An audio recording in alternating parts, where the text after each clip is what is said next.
সকাল সবাইকে। আজকে শ্রাবণের শেষ সোমবার, তো আজকে সেই উপলক্ষে নিরামিষ খাবার। তো এখানে দেখো চাল আর ডাল ভেজানো রয়েছে এবং ডালটাকে কিন্তু আমরা ভেজে নিয়েছি হালকা, তো জলে ভিজিয়েছি। এবার ধুয়ে নেব, নেক্সট প্রসেস তোমাদের দেখাচ্ছি।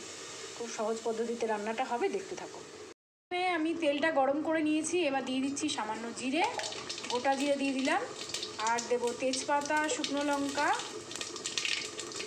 আর দিচ্ছি টমেটো, একটু হলুদ অ্যাড করছি,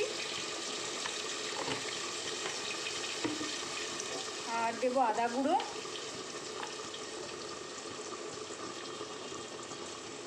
দিচ্ছি। এবার দিয়ে দেবো সামান্য একটু জিরে গুঁড়ো। তারপরে এগুলোকে নাড়িয়ে একটু নরম করে নেব। খিচুড়ি আমরা সবাই কম বেশি আমরা জানি, খুবই পরিচিত একটি রান্না, তবুও আমি শেয়ার করলাম যারা নতুন শিখছো তাদের জন্য স্পেশালি করা। একটু নুন দিয়ে দিলাম। এবার এটাকে একটু নাড়িয়ে আমি নরম করে আবার তোমাদের দেখাচ্ছি। এটা কিন্তু হয়ে এসছে, দেখো তেল ছেড়ে দিয়েছে। এবারে ডাল চালগুলোকে অ্যাড করে দিচ্ছি। এবার এর সাথে আমি গরম জল অ্যাড করব।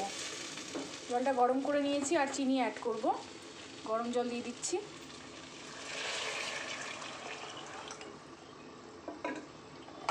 আজকে আমাদের শ্রাবণের সোমবারের হচ্ছে নিরামিষ রান্না, খিচুড়ি আর বেশ ঝাল ঝাল লাল লাল আলুর দম। খুব সুন্দর নিরামিষ রান্না। দেখো এখানে আলুর দমটা ফুটছে, খুব সুন্দর একটা লাল ঝাল আলুর দম রেডি হয়েছে।